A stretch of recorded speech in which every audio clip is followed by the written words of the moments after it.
हमारी संस्था की तरफ से एक कैंपेन लॉन्च कर रहे हैं जिसका नाम है राइट टू हेल्थ।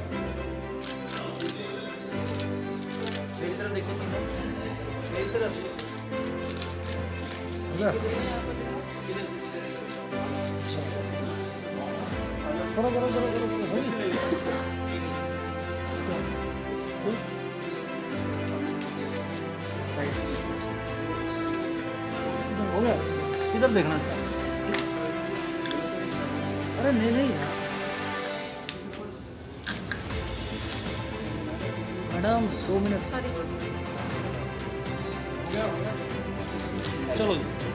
अगर हम बात करते हैं WHO की परिभाषा की, जो कि ये कहती है कि health is a state of complete physical, mental and social wellbeing and not merely the absence of disease of infirmity. कहने का मतलब कि एक ऐसी स्टेट जिसमें इंसान मानसिक और शारीरिक दोनों रूप से स्वस्थ हो, जबकि बीमारी की अवस्था ना हो, वो WHO की परिभाषा है। हमारे संविधान में भी सेक्शन 21 के अंतर्गत हमें राइट टू लाइफ, सम्मानपूर्व जीने का अधिकार, ये एक हमारे संविधान में पहले से वर्णित है। लेकिन अगर हम बात करें जीने का अधिकार, क्या वो बिना राइट टू हेल्थ के पॉसिबल है? वो दूर की कौड़ी लगती है, आपको भी नेचुरली मालूम है। तो हम लोग आयुर्वेद के द्वारा इस मिशन को शुरू कर रहे हैं, राइट टू हेल्थ कैंपेन। क्योंकि अगर हम बात करें आयुर्वेद की डेफिनेशन की, तो आयुर्वेद की डेफिनेशन भी है स्वस्थस्य स्वास्थ्य रक्षणम आतुरस्य विकार प्रश्नम च। कहने का मतलब ये कि रोगी के मतलब स्वस्थ के स्वास्थ्य की रक्षा करना और रोगी के विकार को जड़ से दूर करना ही आयुर्वेद का मुख्य उद्देश्य है। तो अगर हम बात करते हैं WHO की डेफिनेशन की और आयुर्वेद की डेफिनेशन की, तो दोनों बिल्कुल सिमिलर हैं, यानी कि दोनों कंप्लीट मेंटल सोशल दोनों हेल्थ की बात कर रहे हैं और हमारी फिजिकल हेल्थ की बात के साथ साथ हमारी मानसिक स्वास्थ्य की बात भी कर रहे हैं। तो हम लोग जो चाहते हैं वो ये है कि जैसे एक संविधान में जीने का अधिकार की पूरी व्याख्या है, तो हमें राइट टू हेल्थ कैंपेन के द्वारा इसको आप लोगों के माध्यम से, मीडिया के माध्यम से हम जनता में और आम लोगों के बीच में लेके आएँ। क्योंकि जब तक हम लोग स्वस्थ नहीं होंगे तब तक हम जीने का कोई मतलब नहीं बनता। क्योंकि जो पैथी भारत में इस टाइम मुख्यतः रूप से चल रही है, जिसको हम एलोपैथी बोलते हैं, उसमें अगर कोई भी बीमारी होती है तो बीमारी के साथ जीना सिखाया जाता है। यानी कि अगर आपको कभी BP हो गया तो बोलते हैं गोली खाओ, और हम पूछते हैं कब तक खाओ, तो बोलते हैं जब तक जियो तब तक खाओ। शुगर हो गया तो बोलते हैं गोली खाओ, कब तक खाओ, जब तक आप जियो तब तक खाओ। यानी कि जब तक हम जिए तब तक हम गोलियों के साथ जिए। तो ये जीने के अधिकार का ही हनन है एक तरह से। तो इसीलिए हम एक कैंपेन लॉन्च कर रहे हैं राइट टू हेल्थ, और जो कि पॉसिबल भी राइट टू आयुर्वेदा के साथ है। क्योंकि आयुर्वेदा बचपन से ही हम देखते आए हैं, हमारे किचन में, हमारे घर में, हमारे मसालों में, हमारे खान पान में आयुर्वेद शामिल है। और जो कोरोना काल आप सबने देखा, या कोरोना काल में आयुर्वेद ने अपनी महत्ता भी सिद्ध की है। चाहे वो हल्दी वाला दूध था, चाहे वो काढ़े हैं, चाहे वो तुलसी है, लौंग है, इलायची है, हर चीज़ ने अपनी महत्ता सिद्ध की है।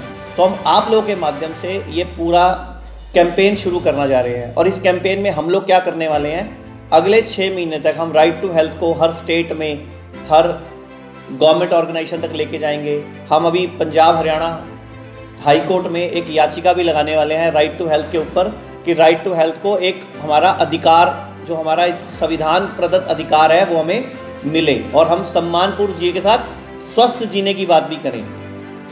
इसके अलावा जो बेसिकली इस टाइम देश में चल रहा है कि अगर कोई भी आयुर्वेद की तरफ कोई कदम उठता है, आयुर्वेद की भलाई के लिए कोई सरकार कोई कदम उठाती है, इमीडिएटली एलोपैथी वाले एकदम पीछे पड़ जाते हैं। जैसे अभी अगर हम बात करें, कुछ दिन पूर्व सर्जरी के अधिकार देने की बात हुई, तो तब से IMA लगातार विरोध करता आ रहा है। जबकि शुरू से ही ये जो एलोपैथी पद्धति है, ये आयुर्वेद को दबाने पर और उसको पीछे करने पर काम कर रही है। अगर हम बात करें कि जब एक आयुर्वेदिक डॉक्टर डिग्री करता है तो उसको bachelor of Ayurvedic medicine BMS बोला जाता है, होम्योपैथी डॉक्टर को BHMS बोला जाता है, जबकि एलोपैथी की फुल फॉर्म भी BMBS है, bachelor of medicine, bachelor of surgery. लेकिन हमें लैटिन का नाम MBBS पढ़ाया जाता है, जबकि वो नहीं है, जबकि उसकी डिग्री का नाम भी BMBS है, bachelor of medicine, bachelor of surgery. जैसे bachelor of Ayurvedic and medicine surgery BMS की फुल फॉर्म है, और सबकी पढ़ाई बराबर 4.5 साल की है, और उसके बाद इंटर्नशिप है। तो शुरू से जो फार्मा माफिया है, ये शुरू से आयुर्वेद को सप्रेस करने, आयुर्वेद को दबाने, आयुर्वेद को हीन दिखाने, आयुर्वेद को झोला छाप दिखाने, आयुर्वेद को पीछे करने में लगा हुआ है। तो हम लोग मीडिया के माध्यम से, देश की जनता के माध्यम से, आप लोगों की हेल्प के माध्यम से इस अभियान के तहत भारत सरकार को भी और हर व्यक्ति तक ये पहुंचाना चाहते हैं मैसेज कि हमें स्वस्थ जीना है और आयुर्वेद के साथ ही जीना है, क्योंकि आयुर्वेद कोई साइड इफेक्ट की बात नहीं करता। जबकि अगर हम एलोपैथी की बात करें तो सिर्फ लक्षणों को दबाने की बात करती है।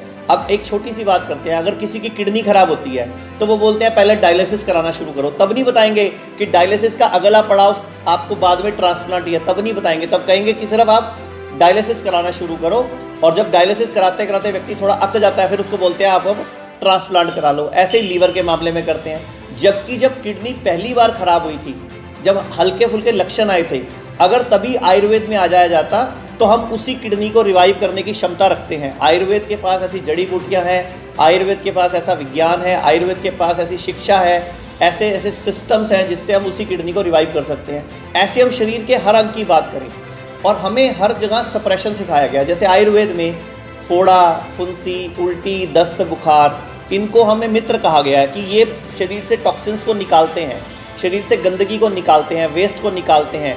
डिटॉक्स के ऊपर बेस है पूरा का पूरा आयुर्वेद। लेकिन बुखार हो गया, फोड़ा हो गया, फुंसी हो गया, उल्टी हो गया, आयुर्वेद, एलोपैथी उसको सप्रेस करने की बात करती है, जबकि आयुर्वेद उसको कहता है कि ये बॉडी से टॉक्सिन्स को निकालने का बेस्ट जरिया है। तो सर हम ये डिबेट और एक कैंपेन शुरू कर रहे हैं आप लोगों की हेल्प से, कि आप लोगों के माध्यम से हम पूरी जनता तक पहुँचें और हम अपने इस अभियान को और आगे लेके चलें। मैं एक और चीज़ बोलना चाहूँगा, पूरे विश्व में सबसे प्राचीन ग्रंथ कहाँ पे हैं? सब बोलते हैं वेद सबसे पुराने हैं। अगर हम वेद की बात करें तो वेदों में साफ साफ अथर्ववेद में 19 सेक्टर सूक्त 67 में साफ साफ लिखा हुआ है, पश्येम शरद शतम, जीवेद शरद शतम, बुद्धियम शरद शतम, रोहेम शरद शतम। यानी कि हम 100 साल तक देखें, 100 साल तक सुने, 100 साल तक स्वस्थ रहें, 100 साल तक जिए। मतलब पूरा अथर्ववेद भी 100 साल तक जीने की बात करता है, जो WHO की डेफिनेशन है, जो हम सेक्शन 21 जीने का अधिकार की बात कर रहे हैं।